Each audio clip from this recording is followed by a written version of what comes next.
Noite. Olá, boa noite. Boa noite, pessoal. Boa noite, professora Edileuza. Boa noite, tudo Sejam bem? todos e todas muito bem-vindos ao canal da Bonifácio Educacional. É um prazer receber vocês esta noite e receber a professora Edileuza, que estará conosco, né? Então, eu sou Marluce Santana, né? Deixa eu me apresentar para vocês que estão aqui agora. Eu sou professora da Bonifácio Educacional e vou estar mediando a aula da professora Edileuza Cilindro sobre a atuação do assistente social no âmbito hospitalar. Então, nós vamos estar em contato, ouvindo a professora Edileuza e vamos ter um momento para esclarecer as possíveis dúvidas, que eu vou estar de olho no chat, né? Vocês podem mandar as dúvidas, os comentários, para que a gente possa construir uma aula bem rica, aproveitando, né, a oportunidade de ouvir a professora Edileuza compartilhando sua experiência conosco. Então, antes de começar a aula, eu quero falar para vocês que a Boni, ela está com promoções para as especializações. Então, acompanhe aqui o canal da Boni e as redes sociais e aproveitem, desculpem, as promoções que a Boni preparou para vocês. Então, agora nós vamos dar início à aula sobre a atuação do assistente social no âmbito hospitalar, com a nossa professora Edileuza Cilindro, que é assistente social, pós-graduada em Gestão e Desenvolvimento de Pessoas, pós-graduada em Seguridade Social e Políticas Públicas, pós-graduada em Neuroeducação. Então, mais uma vez, boa noite, professora Edileuza. Seja bem-vinda ao canal da Bonifácio Educacional. É um prazer receber a senhora aqui essa noite. Então, vamos dar início à aula. Pronto. Primeiramente, eu gostaria de agradecer, né, a Bonifácio Educacional pelo espaço e a você, Marluce, que está aqui dividindo a tela comigo. Porque, assim, essa sensação de estar só, né, é muito boa. Esse novo normal, né, que a gente precisa se adaptar às tecnologias. E também a Fátima, que está nos bastidores, nos dando suporte. Então, eu agradeço a todos vocês, a vocês também que estão chegando, que já chegaram. Já vi aqui alguns alunos meus que estão chegando, outros eu não conheço. Sejam bem-vindos e bem-vindas. Eu espero poder trazer um pouco, né, do meu conhecimento e da minha experiência prática no âmbito hospitalar privado. Eu gostaria de pedir para compartilhar o slide, né, para a gente poder falar um pouco. Né? Então, assim, nosso tema hoje vem falar um pouco da atuação do assistente social no âmbito hospitalar. Então, foi essa a minha experiência que eu tive no hospital privado, Hospital São Rafael, e eu gostaria muito de compartilhar com vocês. E quem tiver perguntas, né, quiser contribuir também com alguma experiência, fique à vontade. Então, é uma abordagem através das experiências vivenciadas. Boa noite, Jácia Araújo. Esteve ontem conosco e hoje está aqui também. Então, sejam muito bem-vindos e bem-vindas à Bonifácio Educacional. Né? Se vocês puderem dar uma olhada na grade curricular da pós, porque está excelente. Quando eu olhei assim, eu falei, quem me dera eu tivesse tido essa experiência antes de ter entrado no âmbito hospitalar. Mas eu explico por quê. Patrícia, boa noite. Por gentileza, poderia passar para mim? Pronto. Marluce até já me apresentou, né? Vou pular um pouco essa parte. Eu tenho experiências na área da saúde, empresa e docência do ensino superior. Mas o nosso foco aqui hoje é a área da saúde. Né? Então, assim, a saúde já vinha na minha vida antes da minha graduação em serviço social. Eu era técnica em enfermagem durante 6 anos. E, assim, eu tinha na minha mente que tudo que eu não queria era trabalhar em um hospital após formar enquanto assistente social. Esse era o meu, não queria, e de hipótese alguma. O que me levou a fazer serviço social foi a observação da atuação dos profissionais no hospital, quando eu estava como técnica em enfermagem. Mas eu não queria aquela atuação. Eu queria empresa, queria outras áreas que não a saúde. Então, assim, eu fiquei, um ano pós-formada, né? Me formei em 2007.2 e veio o primeiro emprego em dezembro de 2008, então um ano depois. Foi quando veio a experiência, passei por todo o processo seletivo, de encaminhamento de currículo, entrevista, prova teórica, psicoteste, né? Foi uma manhã que eu saí devastada. Eu pensei que tinham arrancado minha alma, mas enfim, passei, né? Fiquei ali por quase 4 anos, no Hospital São Rafael. Eu gostaria que pudesse passar para a gente, e aí eu vou contando um pouco. Vou trago aqui uma mensagem, né, para abrir um pouco a nossa aula, quebrar um pouco essa rotina, né, de momentos tão difíceis, né. Há pouco tempo agora a gente recebeu uma notícia aí no jornal da morte de uma cantora, né, jovem, e acontece, na verdade, com muitos jovens hoje, né, mas por ser uma pessoa conhecida, a gente tem aquele impacto maior. Então, assim, eu trago para vocês uma mensagem, né, que quando penso que cheguei ao meu limite, descubro que tenho forças para ir além. Então, que a gente possa agarrar os desafios, né, que tudo que venha como uma forma de empecilho, que isso nos transforme, que faça que a gente tenha força para ir mais além, porque nós podemos, nós conseguimos. Agora depende de cada um de nós. Pronto, vamos lá.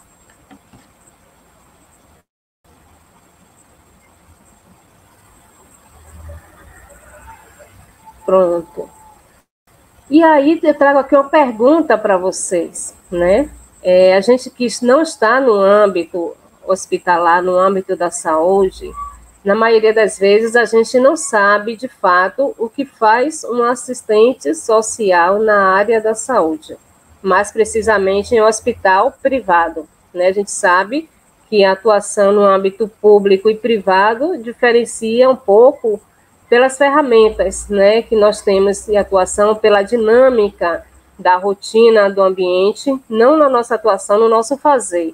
A gente sabe que temos um fazer profissional, que traz aí um arcabouço teórico, que é uma instrumentalidade que vamos utilizar em qualquer espaço. Mas sabemos também que o público-alvo, a política social, a política pública, ela vai diferenciar. Então, o que faz um assistente social na saúde? E aí eu gostaria que vocês, né, se pudessem ir no chat, eu não sei quantas pessoas estão agora na sala, mas aí vocês fossem respondendo, né? Eu gosto muito de ouvir esse antes, né, para que vocês possam ir construindo ao longo da aula comigo. Porque assim eu não tinha uma noção do que faria um assistente social no ambiente hospitalar privado, até porque a referência que eu tinha era de um hospital público, né, quando eu atuava como técnica em enfermagem. Então, por isso que eu dizia, eu não quero fazer, né, serviço social para atuar no âmbito da saúde, pela referência que eu tive e pela observação que eu tive. Não que no âmbito hospitalar público seja ruim, né, mas como toda categoria, a gente sabe que existem profissionais e profissionais. Então, o que faz um assistente social na saúde? Então, eu aguardo vocês aí, vou construindo e vocês vão falando aí no chat. E aí depois a gente conversa. Pode passar, por favor.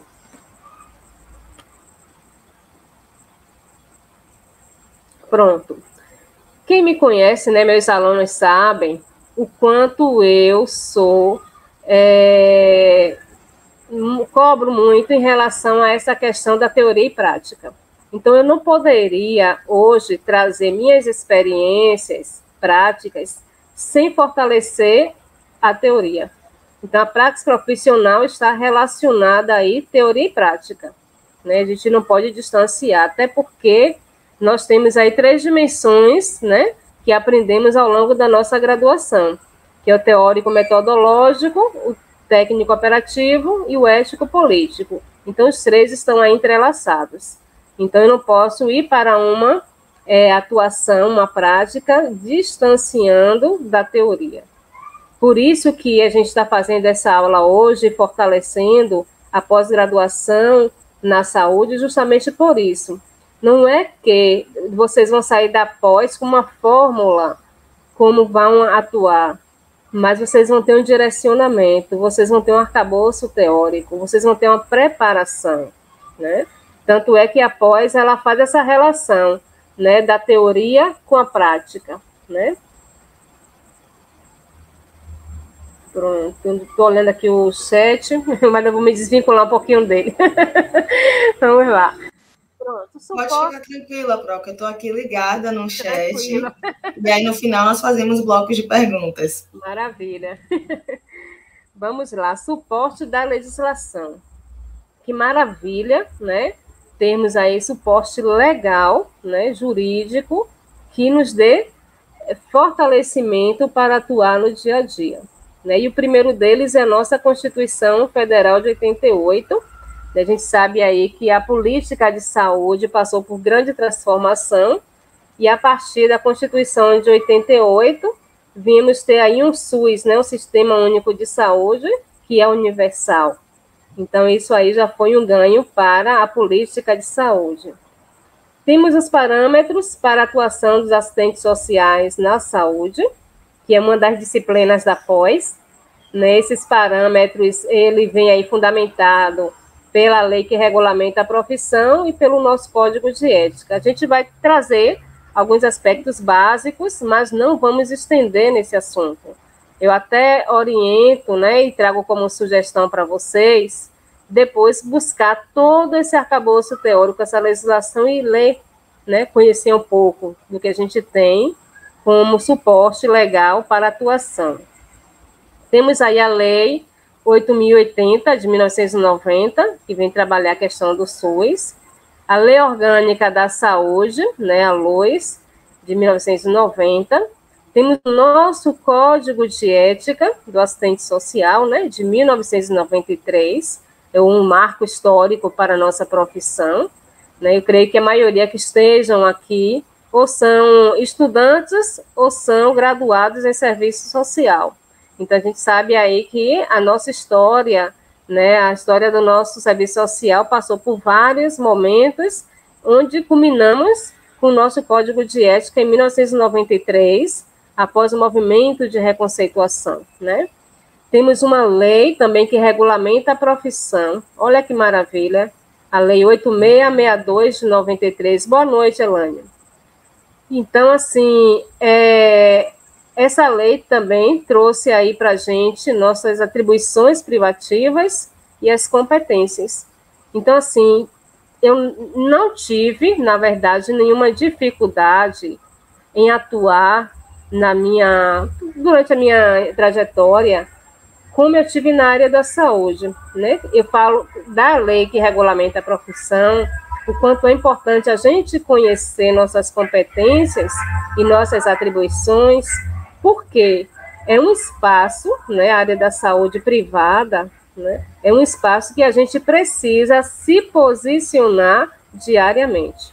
Porque o que vai ter de profissionais levando demandas que não é do serviço social, eu tive nesses quase 4 anos que eu passei no hospital privado.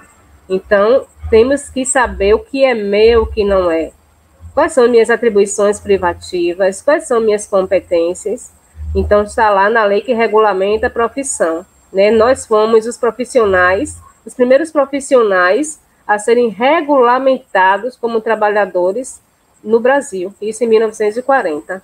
Então, já é um ganho para a profissão. Vamos fazer jus, né? A nossa lei, ela passou por reformulação e veio aí de 1993. Temos a Política Nacional de Humanização, de 2003. O que eu quero saber sobre a Política Nacional de Humanização? Aí eu pergunto a vocês, né? Seja como paciente, seja como acompanhante, ou até como profissional. Quem nunca ouviu um profissional se referir a um paciente pelo número do leito ou por sua patologia? Ah, paciente do leito tal, paciente de tal comorbidade. Só que ali existe um ser humano, existe uma pessoa que tem uma história de vida e uma identidade profissional. Profissional não, identidade pessoal. Né? É uma pessoa ímpar. Então, por que surgiu essa política nacional de humanização? É para trazer a reflexão dos profissionais que estamos lidando com pessoas, né? Então, temos que nos referir a seu João, a Dona Maria, e não a paciente do leito tal, certo? Temos aí a política também de promoção à saúde. Talvez vocês estejam ouvindo um pouco de ruído, não sei. Você me fala aí, Marluce, se consegue. Está me ouvindo bem? Não, está sem ruído, está super tranquilo. Pronto, beleza. É porque eu moro em frente de rua e é passagem de todos os carros. Aí eu me preocupo com isso. Temos aí a Política Nacional de Promoção à Saúde de 2006 e temos uma orientação normativa, né, de março de 2020 do Cefes, que foi relacionado à atuação na pandemia. Como eu já estava fora do mercado na área da saúde, e assim, eu acompanhei muitos informativos de vagas para serviço social, para assistente social. E era cada atribuição que eles colocavam, né, nessas vagas, que aí eu fiquei me perguntando, será que de fato tem algum profissional executando suas atividades daquela forma? Né? Até eu chamei uma colega, a gente fez uma live, e assim ela me trouxe vários embasamentos do que ela estava fazendo, né? Mas assim eu não sei se de fato aconteceu, mas eu creio que sim, porque senão o CRES não teria fornecido essa orientação. Né? Então a gente tem essa preocupação com nossa prática. Pronto, eu gostaria que mudasse, por gentileza. Pronto. Vou trazer um pouco aqui sobre a Constituição Federal, bem rápido, nada que venha demandar muito tempo, né? Porque eu sei que vocês querem saber da prática. Essa é a demanda nossa de hoje. Pronto, na nossa Constituição, artigo 196, temos aí a saúde é direito de todos e é dever do Estado, garantindo, mediante políticas sociais e econômicas, que visem a redução do risco de doença e de outros agravos, e ao acesso universal e igualitário às ações e serviços para sua promoção, né, proteção e a recuperação. Então, a gente tem aí um fortalecimento da nossa Constituição de 88, onde traz direitos sociais para a população usuária e onde nós atuamos, né? E isso a gente vai ver um pouco mais lá na frente. Pois não, pode passar. Pronto. Ainda na Constituição, né, eu trouxe aqui rapidinho os princípios do SUS, que é a universalidade de acesso, a equidade, né, na assistência à saúde. Ou seja, o que é equidade? É justamente tratar cada um de acordo à sua necessidade, né? Então, eu não posso tratar um idoso com 60 anos da mesma forma que eu trato um idoso com 80. Então, a gente sabe que existe aí a necessidade de uma intervenção, né, relacionada à equidade. Eu não posso tratar um deficiente, né, que está ali com a condição melhor do que um outro que esteja em condição de um risco maior. Então, é justamente tratar cada um de acordo às suas diferenças, mas não deixando de garantir, né, o direito deles, de cada um. A integralidade da assistência, o controle social, que é a participação da comunidade. Então, a gente precisa fortalecer, a gente trabalha com esse controle, né, a partir do momento que a gente socializa informações. É necessário que a comunidade ela cobre do poder público uma melhor qualidade na saúde. E a descentralização político-administrativa. A gente sabe que hoje as demandas estão mais voltadas a nível municipal. Pronto, pode passar. Pronto, falar um pouco aqui da Política Nacional de Promoção à Saúde, qual o objetivo, né, que o objetivo geral dessa política é ampliar e promover mais ofertas de serviço à saúde pública do país. Isso garante a redução de desigualdade e riscos à saúde referente a questões socioeconômicas, políticas, culturais e ambientais. Ou seja, tudo aquilo que não é uma preocupação específica da ordem médica. Então, nós, enquanto assistentes sociais, temos competências para estar elaborando, avaliando, planejando essas políticas. Então, por isso que é importante a gente conhecer.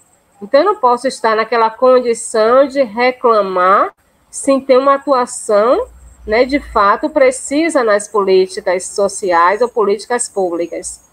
Então, eu não posso só estar lá executando.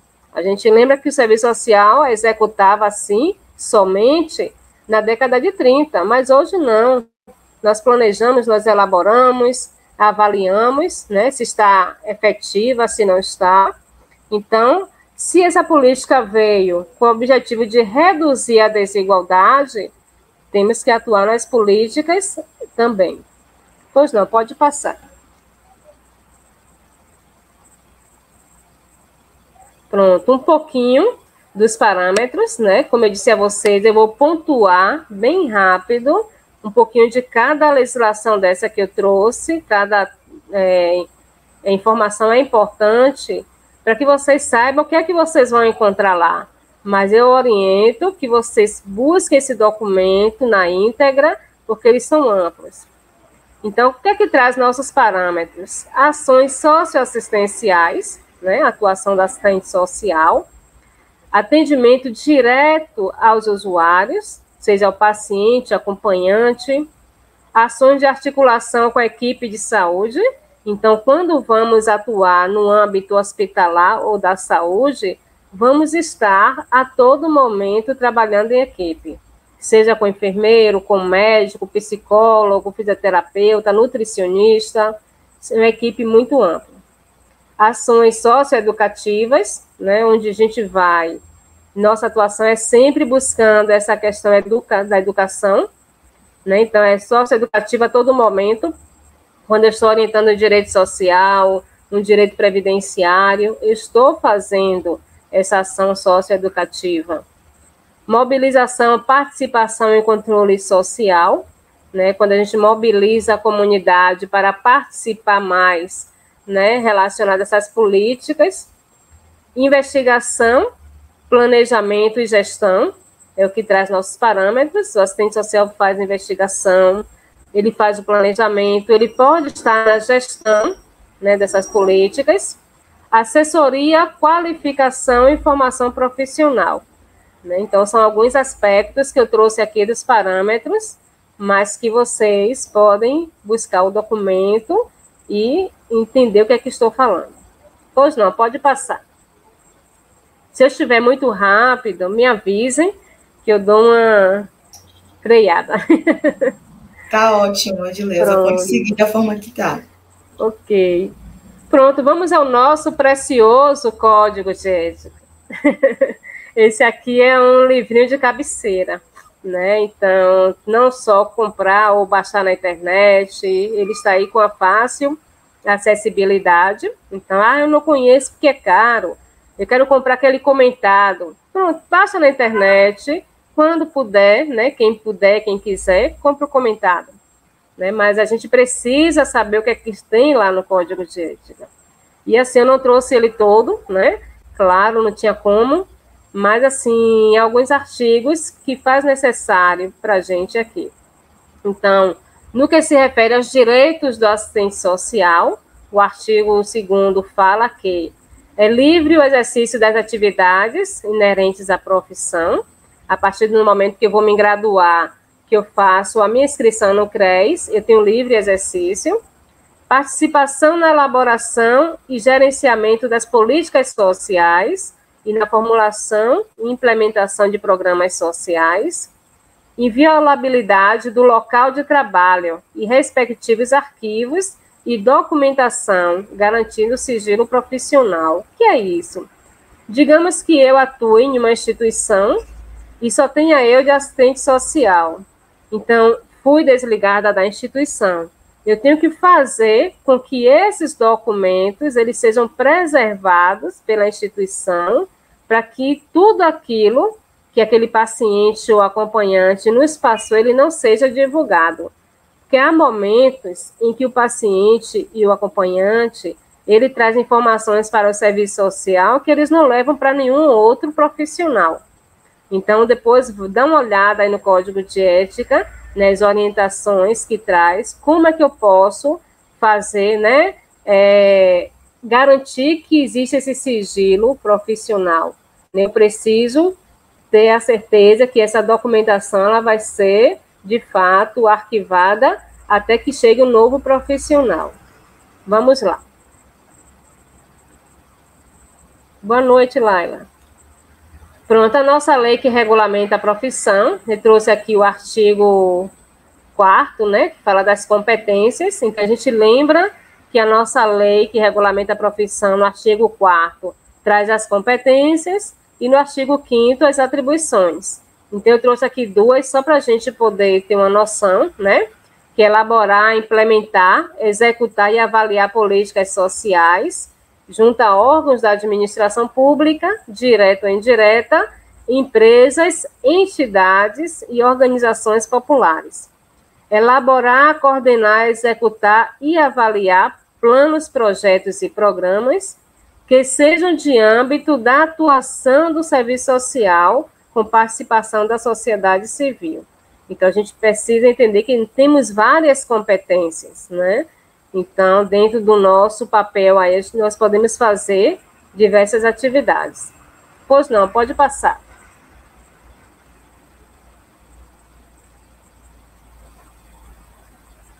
Pronto. O artigo 5º, né, que traz as atribuições privativas, que é coordenar, planejar, executar, supervisionar e avaliar estudos, isso em matéria do serviço social.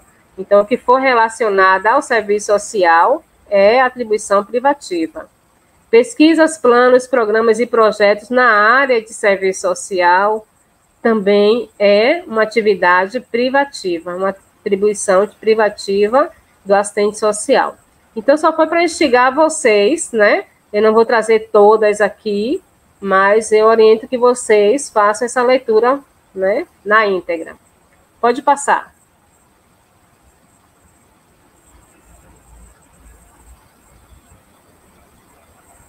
Pronto, aqui para mim não passou, não. Pronto, agora.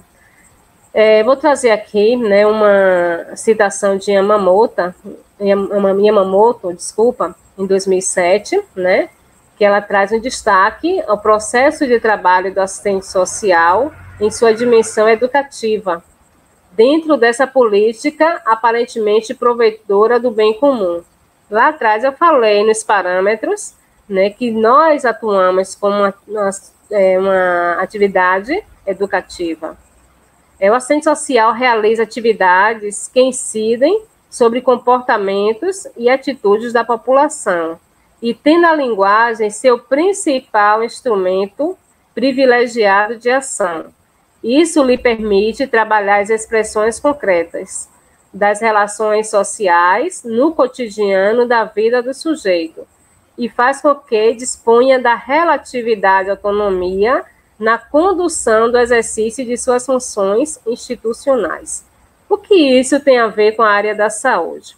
Primeiro, é a nossa atividade educativa, né? A partir do momento em que eu atendo um paciente ou familiar e oriento, eu estou fazendo essa atividade.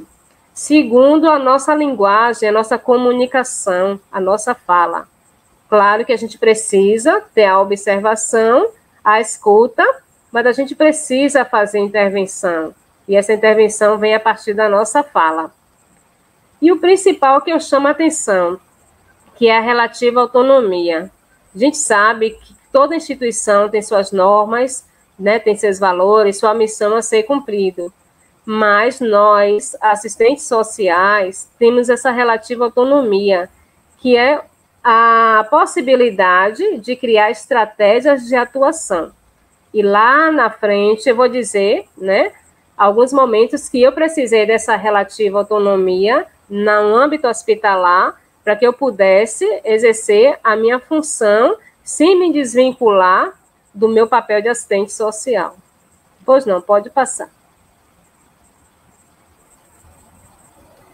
Pronto, aqui vem, né, uma orientação normativa de março de 2020 relacionado ao papel do assistente social na pandemia.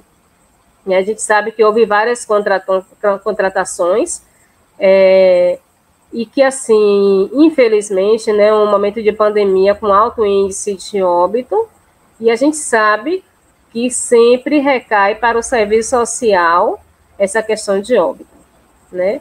Então, o Cepes trouxe essa normativa que fala que o ou a assistente social deve se ater às suas atribuições e competências profissionais, que está lá na lei que regulamenta a profissão, visando o melhor atendimento ao usuário ou usuária dos serviços de saúde, preservando a qualidade dos atendimentos prestados, não estando obrigado a realizar atividade incompatível com a legislação profissional vigente. E uma dessas atribuições não, mas funções que infelizmente são delegadas ao serviço social é o noticiamento de óbito, que não é nossa atribuição, né? Se vocês forem lá no Código de Ética, no artigo 21, 83 e 84, vocês vão verificar que é atribuição médica. Por quê? Porque se um familiar, né, buscar informações técnicas sobre o que levou o óbito daquele paciente, não temos competência para essa informação. Então, quem tem essa competência é o médico que atendeu, né, e o médico que sabe essas funções técnicas, e não nós, assistentes sociais. E lá na frente, um pouquinho mais, eu vou falar, né, dessa experiência em relação a óbito que eu tive no hospital. Vamos lá. Pronto, aí agora vem a parte boa, que sai um pouco da teoria e vamos para essa parte prática, né? Eu digo que eu fui premiada e, ao mesmo tempo, agraciada quando eu adentrei ao hospital, porque eu fui em todos os setores, praticamente, do hospital. Então, eu iniciei na emergência adulta e pediátrica e unidade cardiológica intensiva, que funciona ali no térreo do hospital. Funcionava, né? Deve ter várias mudanças, eu não sei. Aí, passei a maior parte do meu tempo em que eu estive no hospital, nessas unidades. Posteriormente, fui para as enfermarias e apartamentos, né, que já fui subindo os degraus, saí do subsolo e fui subindo. Fui para a semi-intensiva, né, e as UTIs foram as últimas, né, que é o último andar, fui para as UTIs, né, então enfermaria, apartamentos, UTIs, semi-intensiva, a supervisão de estágio eu trouxe aqui também como, não unidade, mas uma atuação também, né? A gente sabe que é uma atribuição específica do assistente social, né? Quem é estudante ou quem já passou sabe que na nossa grade curricular existe o estágio obrigatório e para estar no campo de estágio precisa ter um assistente social para fazer a supervisão direta, né? E eu fui uma supervisora de campo, né, na unidade hospitalar, e hoje eu estou como supervisora acadêmica, né, em faculdade. E também passei pela sala de atendimento do serviço social. Então, uma vez na semana, um assistente social era escalado para estar na sala do serviço social, no térreo, atendendo demandas espontâneas. Às vezes surgiam demandas, né, de familiares que estavam nas unidades, e outros de pacientes de ambulatório, né, que vinha de fora, mas que por alguma necessidade buscava o serviço social. E aqui eu coloquei como uma observação membro da CIDOT, né? O que é a CIDOT? Aí eu peço que passe, vocês estão ouvindo aí meu cachorrinho latindo? Mas é isso mesmo, vamos lá. Se possível passar para a gente, pronto. A CIDOT, né, para quem não sabe, é uma comissão intra-hospitalar formada por uma equipe multiprofissional Então, tem médico, tem assistente social, enfermeira e psicólogo da área de saúde, que tem a finalidade de organizar, no âmbito da instituição, rotinas e protocolos que possibilitem o processo de doação de órgãos e tecido para transplantes. Né? A gente sabe que existe aí uma fila de transplantes e que, às vezes, o paciente que está aguardando demora muito, e muitos até não conseguem e vão a óbito. Então, assim, é um trabalho educativo. Então, qual o papel do assistente social na CIDOT? Né, nós que atuávamos lá no hospital fazemos parte, né, então, além das reuniões, né, dos estudos de caso, fazíamos a abordagem a familiares, né, desses pacientes que foram a óbito. Como é essa abordagem? Primeiro, a unidade, né, onde o paciente estava internado, sinalizava para a equipe. Por quê? Esse paciente tinha que ter condições clínicas de possibilidades para doação. Então, nós não íamos fazer abordagem, né, em todos os pacientes que foram a óbito. A gente sabe que tem paciente que, a depender da patologia, ele não é indicado para doação de órgãos. Assim, era uma situação complicada, complexa. Por quê? De um lado, atuávamos nessa questão de um processo educativo, de uma possibilidade de levar, né, um bem-estar para uma pessoa que está aguardando um órgão. Mas, do outro lado, tínhamos que abordar um familiar que estava ali em um processo de luto, né, que, na verdade, recebeu aquela notícia de um familiar que foi a óbito. Então, assim, a gente tinha que ter muita cautela nessas abordagens. Então, a depender, né, de como encontrávamos a família, mesmo o paciente tendo indicativo, não fazíamos a abordagem. Então, era preciso, né, nos aproximarmos desses familiares. Quando era um paciente que a gente já acompanhava, a gente já tinha um contato maior com a família e já tinha uma noção se podia ou não abordar. Né? Porque mesmo o paciente internado tinha familiares que não aceitavam aquele processo, né, da doença e a possível morte do paciente. Então, íamos a essa abordagem, né, a esse acolhimento ao familiar, observar essa dinâmica, se esse familiar, né, estava bem, né, se estava aceitando, né, se a gente tinha a possibilidade de fazer essa abordagem. A partir do momento em que a gente conseguia levar essa abordagem, né, falar um pouco da CIDOT, né, do objetivo que era a nossa abordagem, né, que era respeitando o luto do familiar, mas com essa possibilidade de levar a vida, né, uma possibilidade de bem-estar para outras pessoas, e aí a gente entrava no assunto da doação. A partir do momento em que a família aceitava, aí a gente já informava a equipe que ia fazer todo esse procedimento, né, porque precisava fazer alguns testes, né, no próprio setor lá, né, de cirúrgico, né, se o paciente de fato tinha ido a óbito. Então, tinha que ter 2 médicos para testar esse óbito, um tinha que ser neurologista, faziam testes, né, para verificar se não tinha nenhuma função neurológica. Às vezes o paciente ficava 24 horas ou mais fazendo o teste, né, para verificar se realmente houve óbito. A família poderia acompanhar, poderia sinalizar um médico de confiança para acompanhar, para ter a certeza e certificação de que todo o processo estava sendo efetivado de forma correta.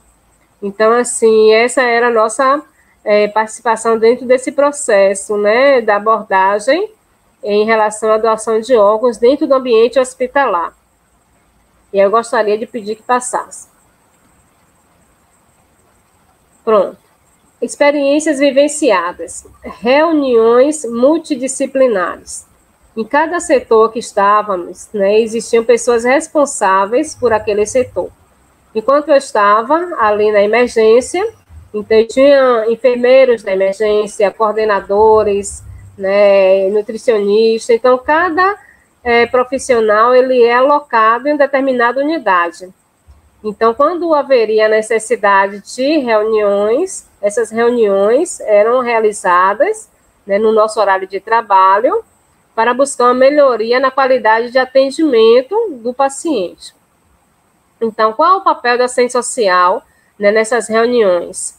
É justamente trazer essas questões sociais, né, relacionado, né, ao serviço mesmo oferecido, que assim, sempre que havia queixa de paciente ou de familiar, eles buscavam serviço social.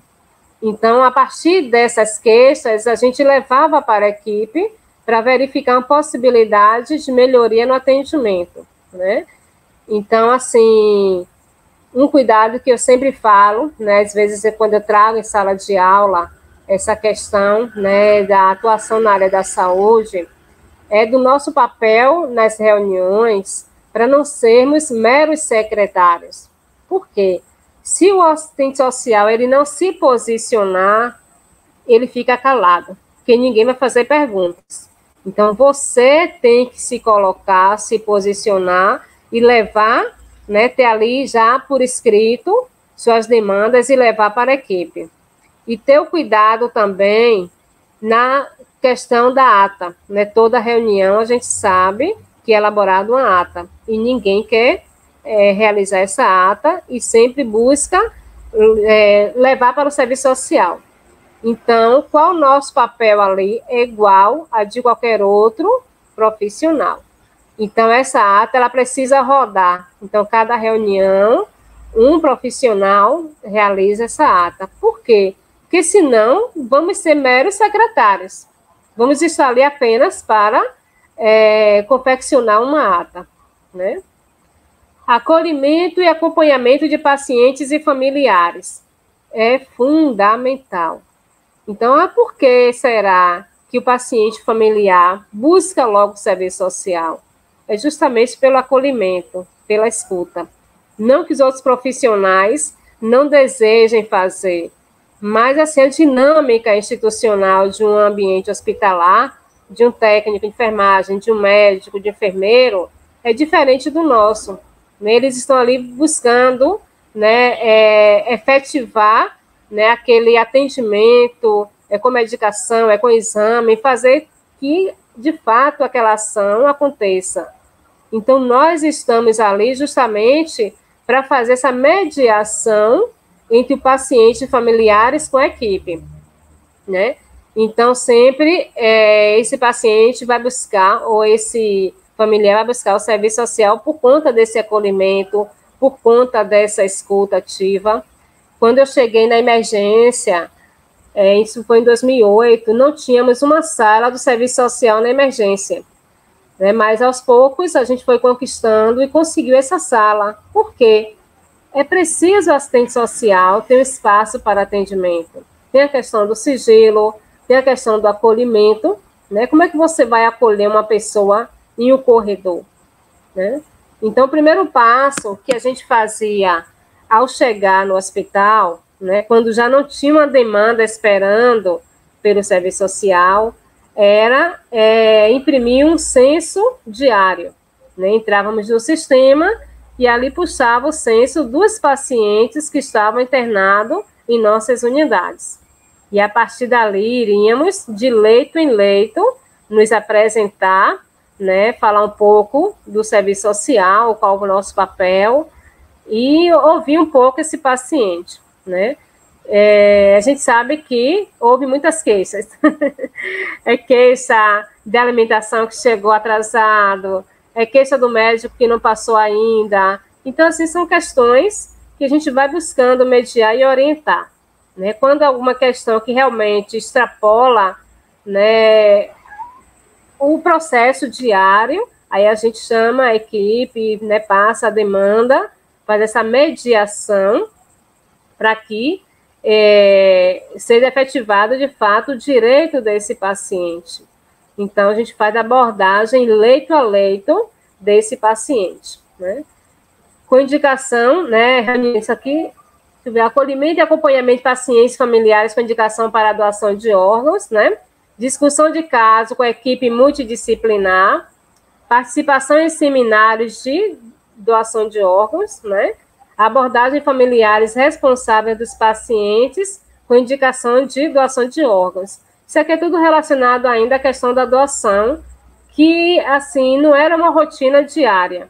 Nem sempre, graças a Deus, tinha óbito para a gente fazer, graças a Deus que eu falo, para o familiar não perder seu ente querido, né? Claro que a gente sabe que quando existe aí uma doação, existe alguém lá na ponta que também está precisando, né? Porque pode ser um possível óbito lá na frente. Mas, enfim, vamos lá.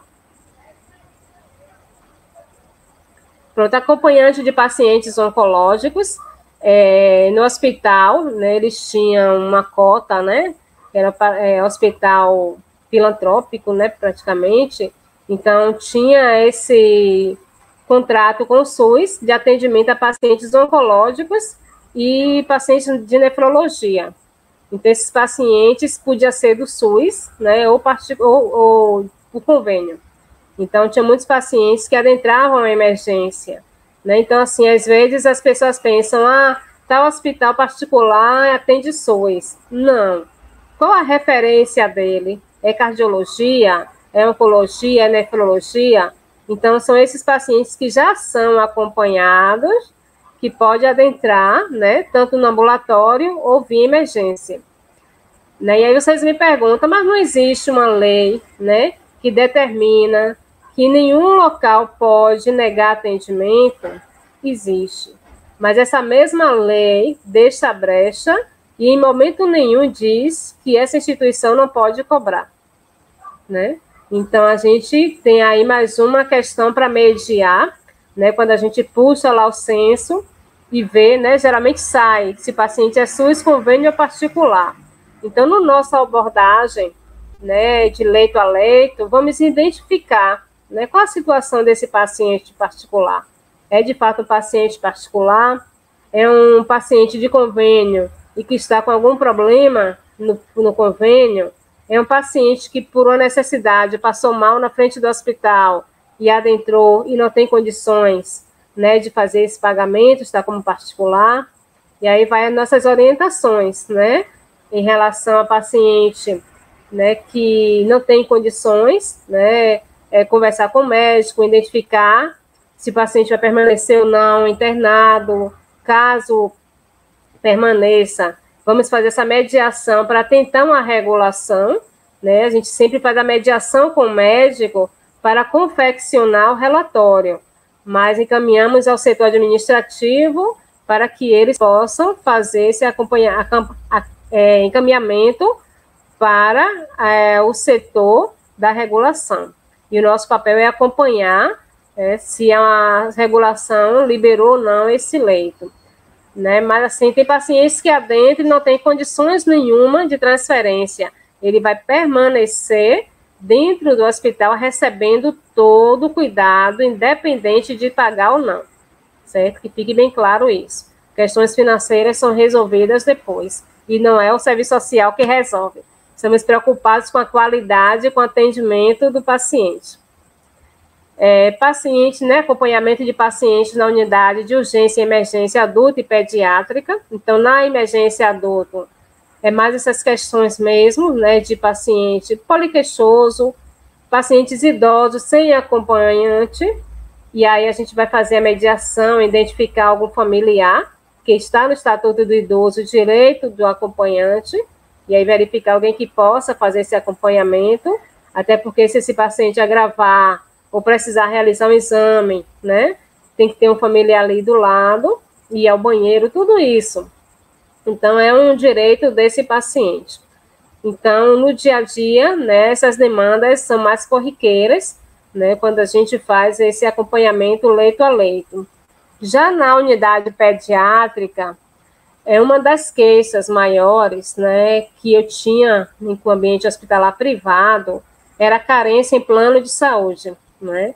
Às vezes o familiar faz o plano e para ele ali já pode atendimento por uma necessidade, que é urgência e emergência é necessidade, Então, ele adentra a unidade particular, né, com plano de saúde que ali atende.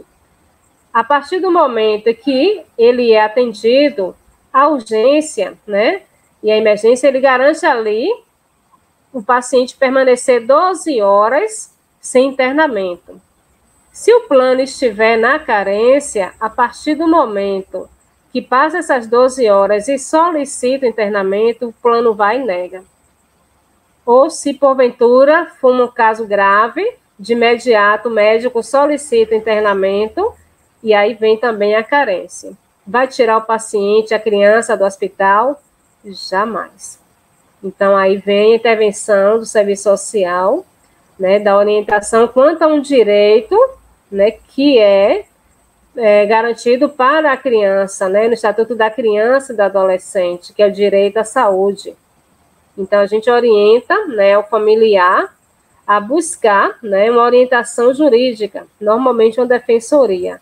O médico confecciona esse relatório e esse familiar vai em busca de uma liminar justamente para exercer o seu direito e a garantia do atendimento ao seu filho. Isso serve também para adulto, né?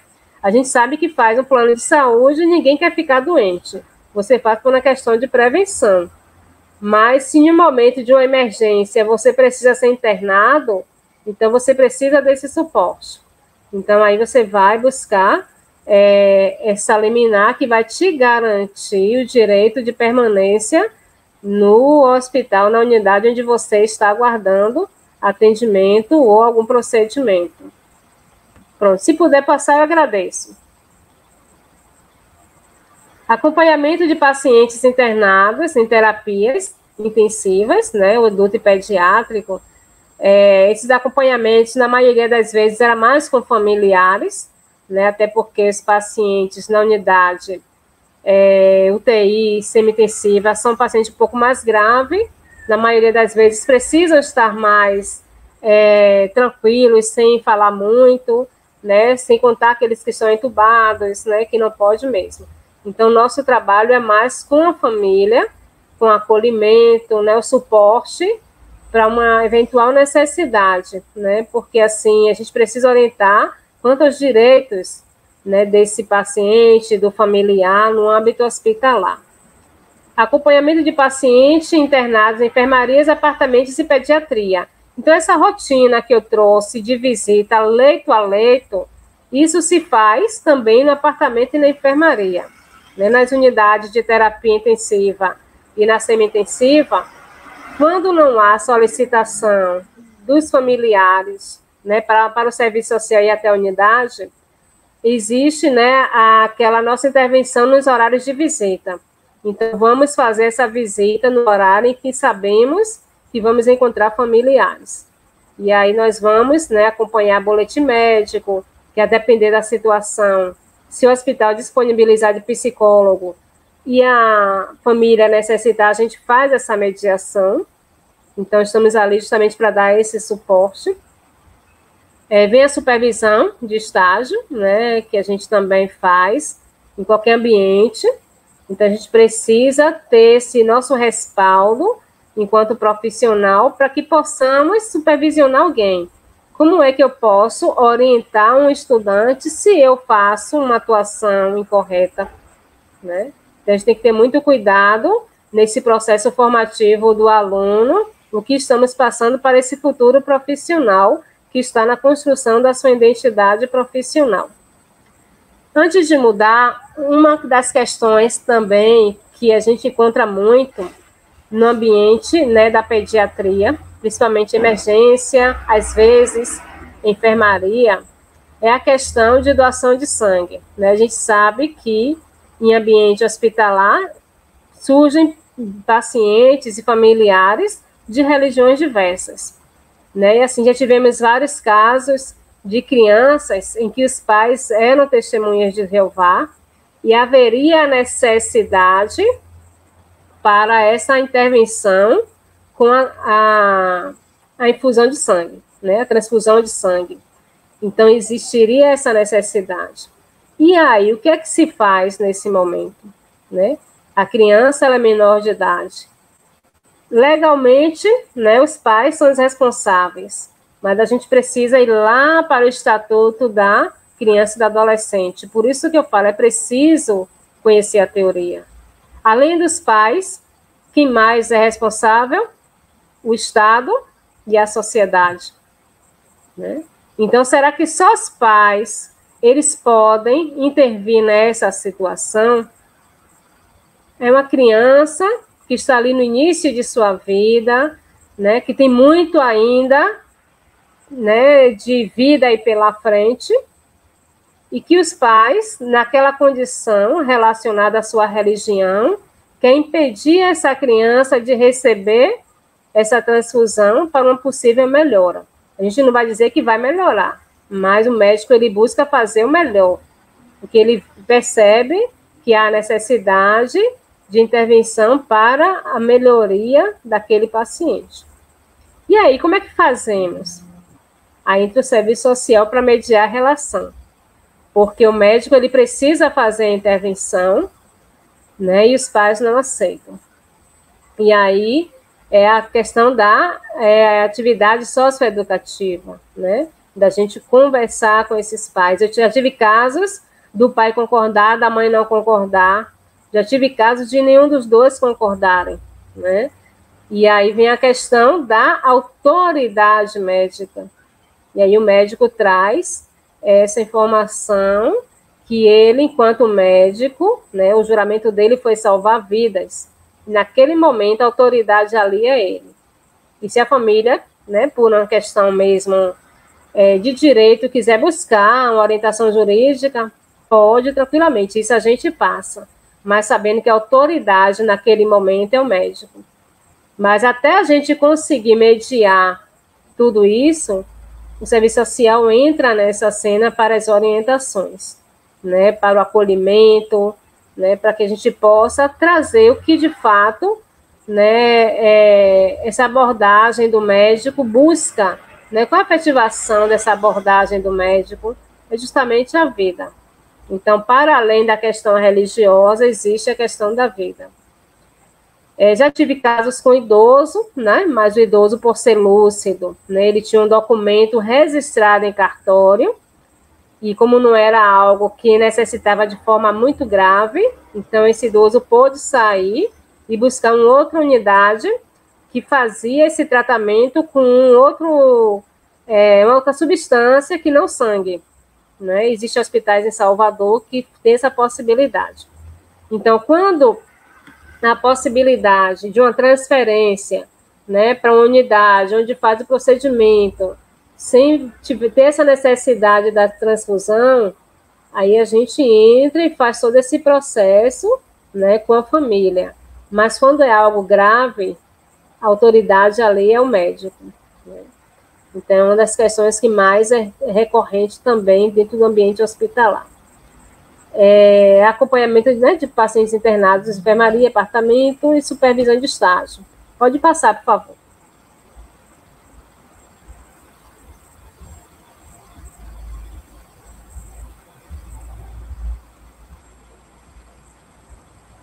Para mim ainda não passou, não.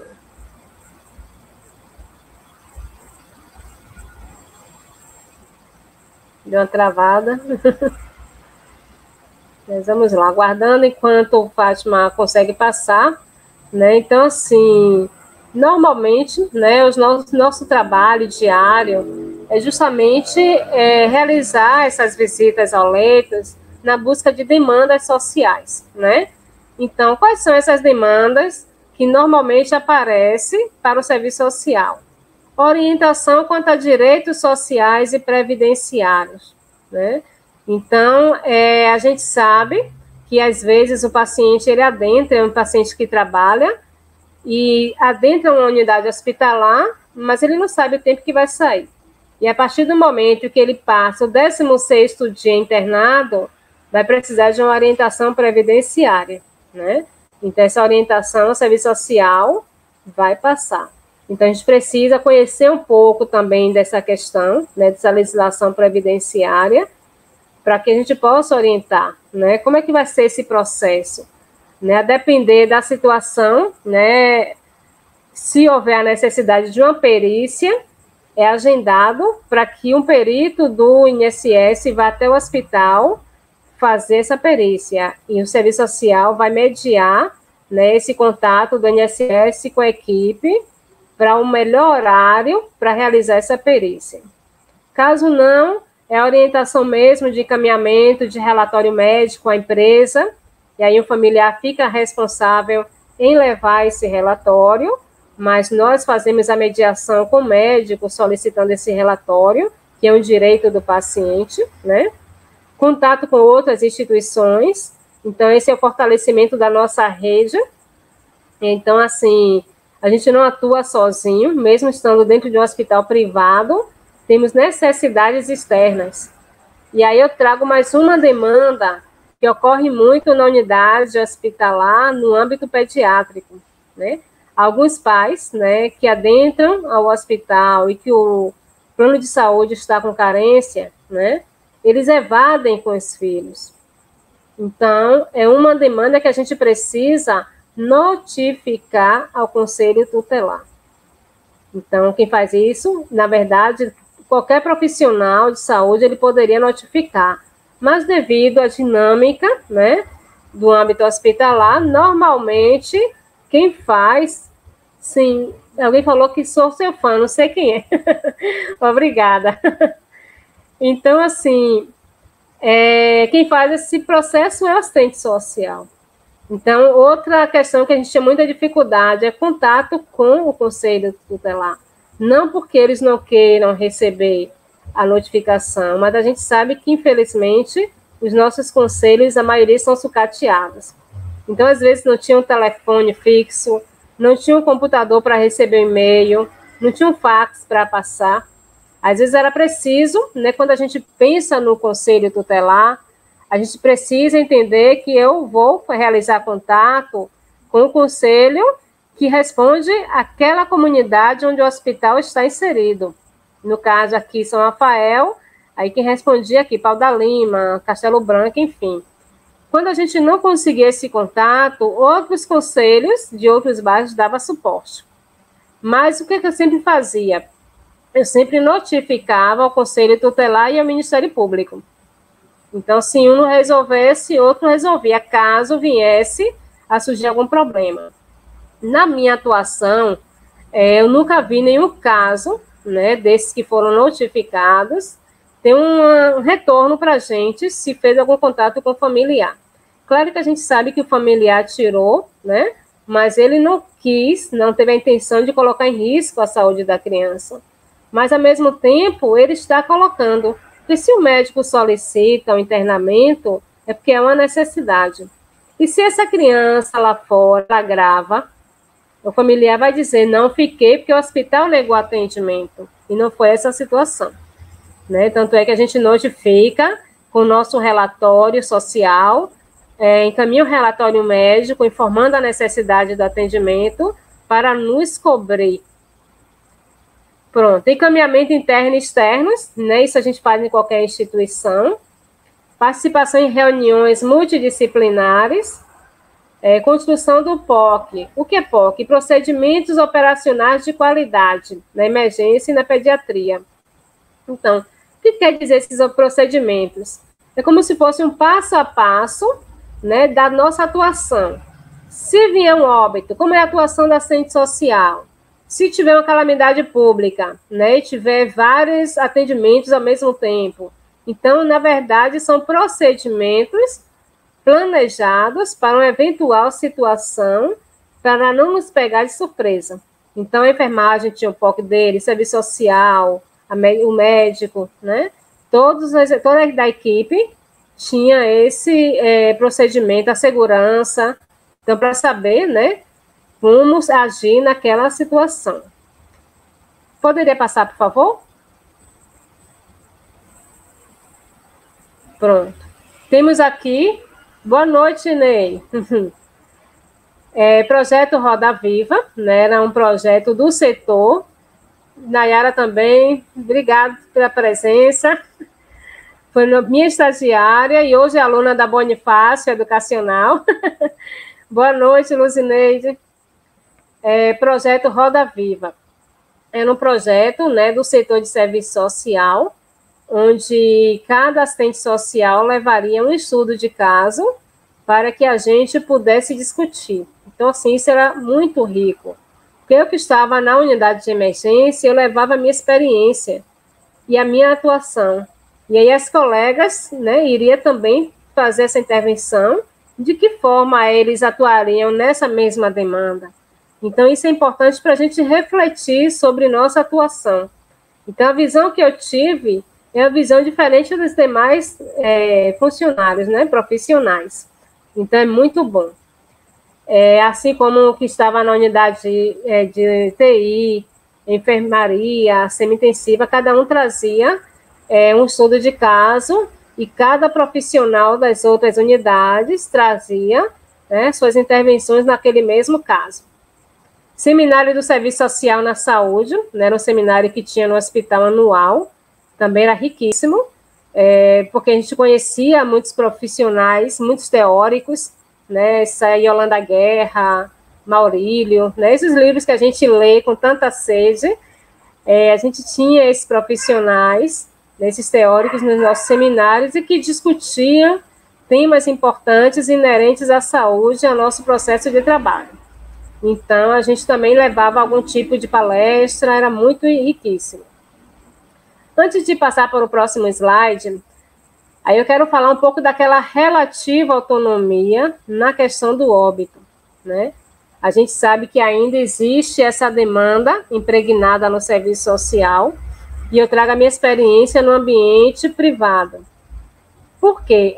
A gente sabe, né, que no momento de um óbito, né, a família ela fica muito fragilizada, né, em relação a essa questão. E a gente sabe que o médico, ele não tem, né, essa competência técnica para trabalhar essas questões emocionais. Né? Assim como a gente também não tem, mas a nossa acolhimento, a nossa abordagem é mais voltada para o social do que o médico. Então, assim, quando eu cheguei no hospital, na emergência, não sei se fazia parte do serviço social em si, do setor, ou da profissional que estava ali. Então, sempre que surgia um óbito, ou também se era o teste da equipe, né? Eu falo a equipe médica, a enfermagem, mas, assim, o que é que eles faziam? Sempre que tinha um óbito, me chamava e me entregava a declaração, né? A declaração, que tem aqui a declaração de óbito, em que existe uma resolução do Conselho Federal de Medicina de 2011, que fala que é responsabilidade do médico entregar essa declaração de óbito ao familiar. Então, sempre havia essa demanda de chamar o serviço social para entregar a declaração e a gente noticiar ao familiar o óbito do paciente. E aí, claro que eu não fazia. E aí vinha a minha relativa autonomia, que são as estratégias. E é o que eu sempre falo. Eu não preciso dizer eu não vou, eu não faço porque não é minha atribuição. Mas o que é que criava de estratégia? Né? Eu trazia para o médico a necessidade da presença dele por uma necessidade familiar de entendimento relacionado ao motivo do óbito. Por mais que o paciente esteja ali há muito tempo internado, por mais que o paciente ele esteja já com uma patologia, mas o que foi que decorreu? Foi decorrente de que esse óbito?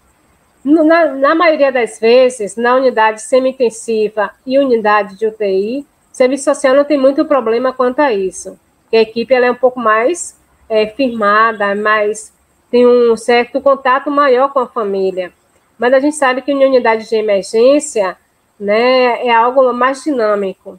Mas ainda assim, na unidade, eu fazia o quê? Eu buscava esses familiares, né, acolhia na sala de serviço social, ia até o médico, conversava sobre essa necessidade e ele ia junto comigo.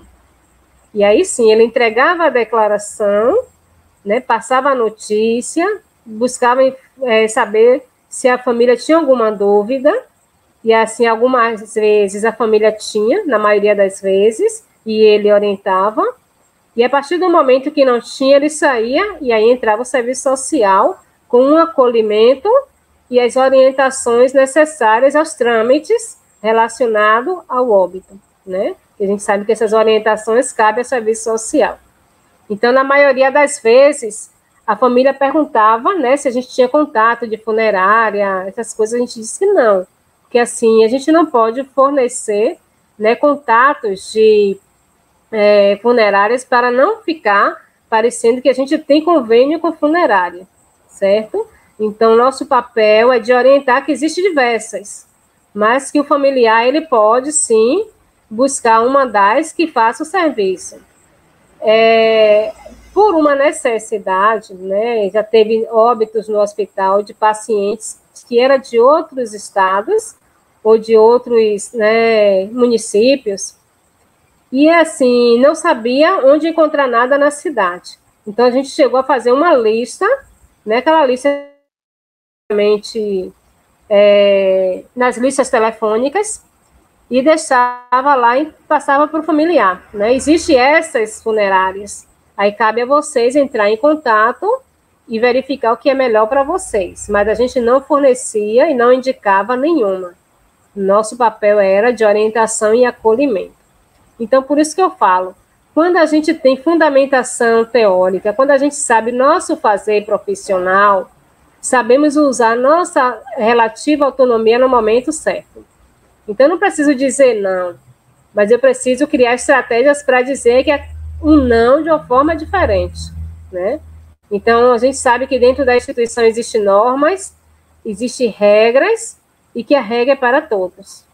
Então, o serviço social, ele vai dentro, né, do seu papel, da sua normativa, do seu código de ética, buscando efetivar os direitos sociais do usuário e do paciente, mas sem distanciar da nossa teoria. Pois não, pode mudar, por favor. Pronto, aqui são as referências, né? Como a aula fica gravada, vocês podem olhar depois. E aí eu peço para passar. Pronto, trago uma mensagem aqui, né? Estamos no mês de novembro. Deve ter, tem homens aí, eu creio, né? Entrou o Ney aqui, deve ter outros, eu não consigo visualizar aqui, mas eu deixo a mensagem. E as mulheres também, né? Que possa aí incentivar, que possa orientar, né? Fazer essa ação socioeducativa, que a gente faz mesmo quando não está atuando, mas é nato do assistente social. Então, assim, eu trago uma mensagem aí, né? Que agora é a vez dos homens, mês de combate ao câncer de próstata. Cuide-se. A prevenção e o diagnóstico precoce são as melhores formas de preveni-lo. Em cada 8 homens serão diagnosticados com câncer de próstata em algum momento da vida. Então, quando há prevenção, a gente sabe que o trabalho, né, a intervenção e o cuidado, né, e a saída desse processo de doença, ela pode acontecer, mas a partir do momento em que não é essa prevenção, infelizmente, muitos casos chegam a óbito. Então, vamos prevenir, vamos orientar. A gente sabe que existe um estigma, né, principalmente do homem nordestino, em buscar médicos, né, uma consulta, principalmente para fazer o exame de prevenção de próstata, mas que é necessário que a gente possa trabalhar isso. Eu não digo conscientizar, porque a gente não conscientiza ninguém, mas a gente leva a orientação, a informação para que o outro se conscientize a partir do nosso papel, né, de informá-los. E eu gostaria que passasse, por favor. Trago mais uma mensagem, não sei se vocês já perceberam, mas eu gosto muito de mensagens. Então, para a gente que atua, né, em equipes, a gente sabe a necessidade, né, na área de saúde e diversas áreas. Então, o talento vence jogos, mas só o trabalho em equipe ganha campeonatos. Então, se eu estou no âmbito hospitalar, como eu falei aqui com vocês, o meu trabalho sozinho, ele não vai garantir o direito do paciente, que é o direito à saúde, o direito à vida.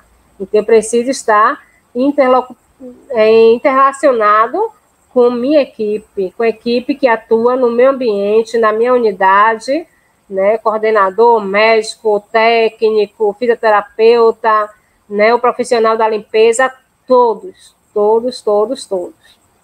Vamos lá. Tem mais alguma coisa? Não sei se tem mais algo. Pronto, gratidão. Agradeço mais uma vez a todos e todas que estão na sala de aula, nesse momento que vieram aqui, né, buscar um pouco mais de conhecimento. Eu espero que eu tenha contribuído, né? Agradecer a Bonifácio por esse momento, né? Eu acho que assim, é um momento grandioso de compartilhamento de conhecimento. Então, assim, eu estou super feliz em fazer parte da equipe, né? É um diferencial no nosso trabalho. Agradecer a Fátima, que esteve aí nos bastidores, agradecer a Marluce também, que está aqui comigo, e estou à disposição. Se tiver perguntas, estamos aqui para contribuir nesse momento. Edileuza, muito obrigada pela aula, foi maravilhoso te ouvir, suas experiências são riquíssimas, e a forma como você explica, você é extremamente didática, então vai nos dando vontade de conhecer cada vez mais e mais, de ouvir mais e mais. Nós tivemos diversos comentários aqui no chat, os alunos parabenizando pela aula, pela exposição, pela explicação, reforçando os exemplos, relatando experiências, principalmente quanto a essa questão do óbito, né, que você relatou, trouxe exemplos, né, na prática profissional de como isso ocorre. Então, nós tivemos vários estudantes, profissionais falando aqui, que tiveram a experiência de assistentes sociais comunicarem o óbito, né, e parabenizando muito a sua aula. Nós temos 4 perguntas. Pronto. Eu vou fazer um bloco e passar para vocês as 4 perguntas, para que sejam respondidas rapidamente, porque a aula estava tão boa que nós já estamos a 1h20. 1h20 de conteúdo riquíssimo, de aprofundamento sobre o serviço social na saúde, no âmbito do hospital privado, que é um campo importante de atuação, e muitas das vezes a gente não conhece, a gente não tem noção, né? Teve uma colega que relatou que ela tinha receio de trabalhar na saúde também, né? Por vivências como acompanhante, em outros momentos. E aí a gente, ao ouvir o profissional, a gente vai desconstruindo, percebendo como a nossa prática profissional é importante. Então, eu vou te passar agora essas perguntas, para que você possa responder, né, para os nossos ouvintes, e depois nós encerramos. Pronto.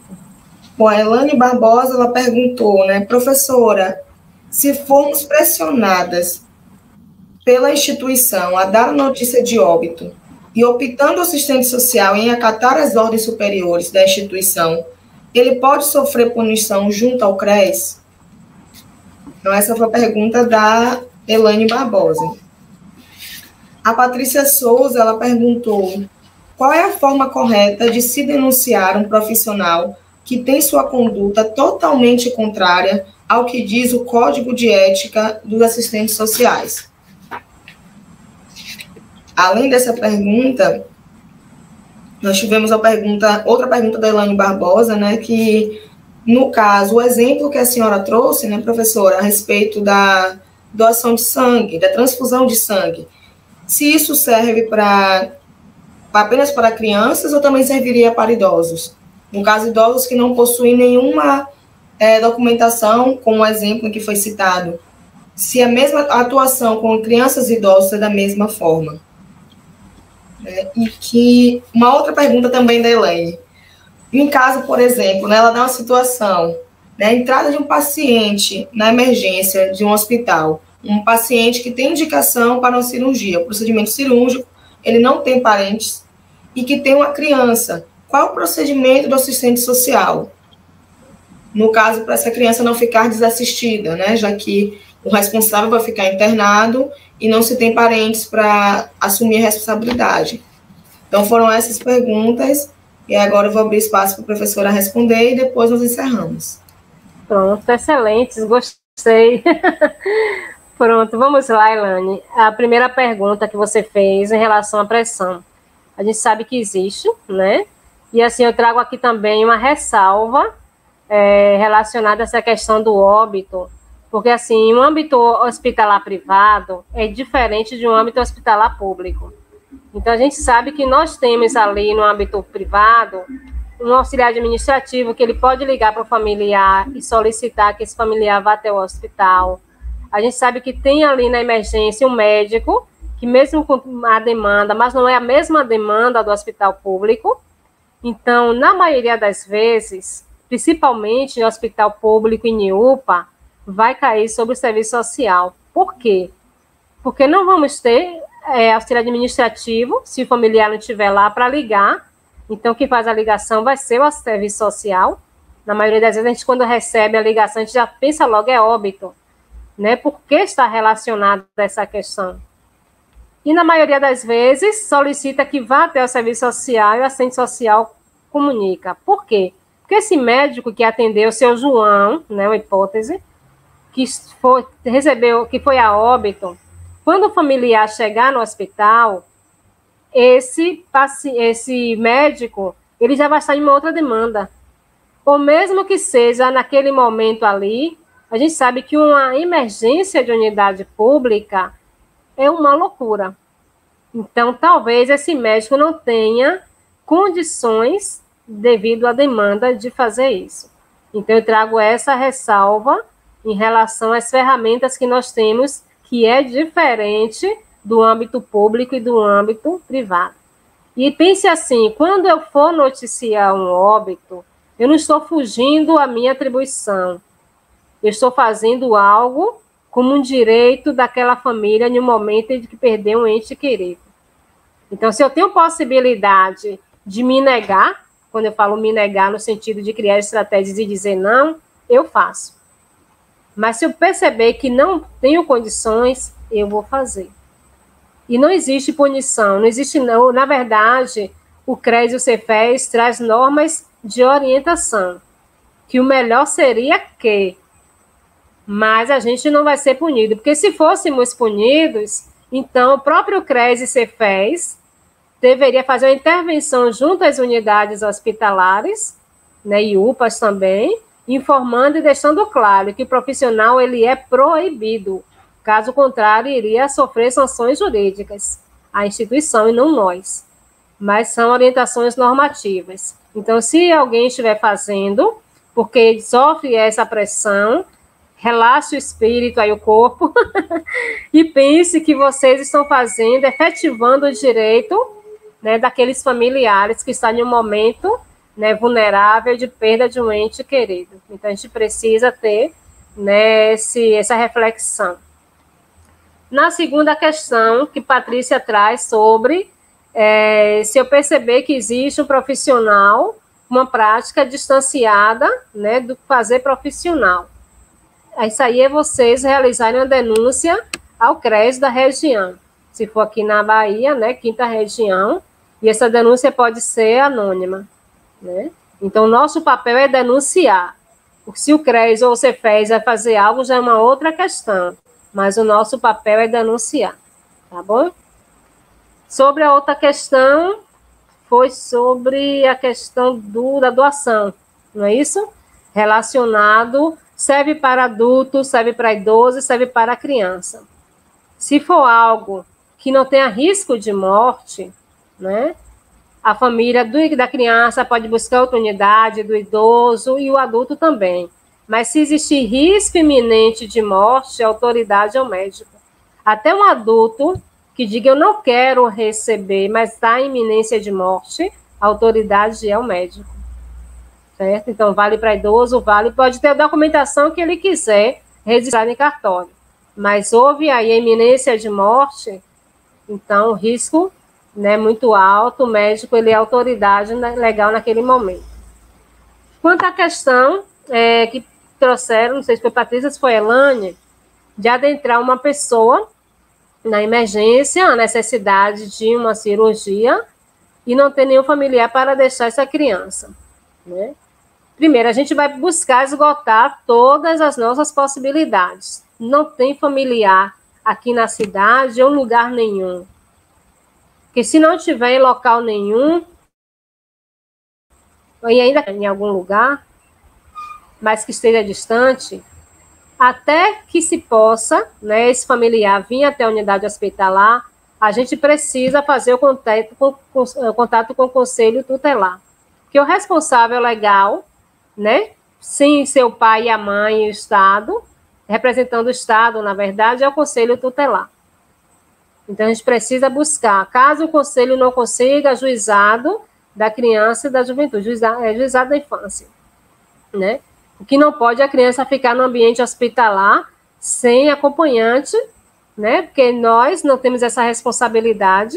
Então, até que se chegue alguém, ele vai permanecer no hospital, né? Sob o poder do hospital, até que seja resolvido. Ou um familiar, ou o Conselho Tutelar, ou a Vara da Infância e Juventude, até esse familiar se recuperar. Eu já tive paciente que veio, assim, uma idosa, veio no cruzeiro com várias amigas idosas, né? Tem muito cruzeiro de idoso, de São Paulo para cá. Quando chegou aqui, ela sofreu um infarto. O cruzeiro foi embora, simplesmente foi embora e deixou ela no hospital. E assim, ela entrou em coma, né? Até que a gente conseguisse, né, na verdade, contato com essa empresa para passar o nome dela, tudo direitinho, dos familiares, para realizarmos contato com os filhos em São Paulo, para que eles pudessem vir para serem responsáveis por ela. Né? Já tive também paciente desacompanhado, né? Uma vez, um motorista de transporte público, né, adentrou a unidade com um ônibus e deixou um paciente, né, um homem, sob efeito de álcool. Então, assim, ele ficou lá até que ele se recuperasse. E eu até brinquei, né, uma aula que eu dei, que às vezes a gente termina fazendo ações que não é nossa competência, mas que é necessário naquele momento. Então, assim, esse cidadão, ele se recuperou do processo lá de álcool dele, né, e no momento recebeu alta, não tinha nenhuma condição financeira de pegar um ônibus para ir embora, não tinha familiar, segundo o dele, e a equipe veio para o serviço social, e agora vai fazer o quê? Ele já está de alta, a questão clínica dele já está liberada, agora é social. É assim que eles fazem, é social. Eu falei que sim, social o quê? Transporte. Eu, pronto, não seja por isso, eu tirei dinheiro e dei. Porque eu deixar aquele cidadão ali, um conflito com a equipe, por conta de um transporte, se ele tinha condição clínica, recebeu alta médica, que eu não podia era dar alta a ele, mas ele estava lá com relatório de alta médica, então ele tinha condição de ir. Então, se o problema é o dinheiro, transporte, eu não me lembro nem quanto era naquele período, e ele foi embora. E assim são nossas ações, né? No dia a dia, a gente tem que fazer uma reflexão, que a gente pode, o que não pode, mas também nem tudo é ao pé da letra, né? A gente tem que refletir o que é que eu posso ou não fazer. Espero que tenha respondido. Muito obrigada, Edileuza. Acredito que respondeu sim, né? Foram explanações extremamente ricas. Agradeço em nome da Bonifácio Educacional por estar aqui conosco nessa noite, né? Nessa aula maravilhosa. Em nome dos ouvintes também, né? Das pessoas que estão assistindo, né? Só comentários positivos, elogios, né? É uma professora muito querida pelos alunos, né? E os alunos estão aqui comentando, as pessoas comentando, parabenizando, né, pela sua atuação profissional, pela sua atuação como docente. Então, eu queria te agradecer mais uma vez em nome da Boni, e encerramos a aula aqui, pessoal. Boa noite, eu espero encontrar você, professora Edileuza, em outras oportunidades. Obrigada. Então, até a próxima. Até. Tchau, tchau.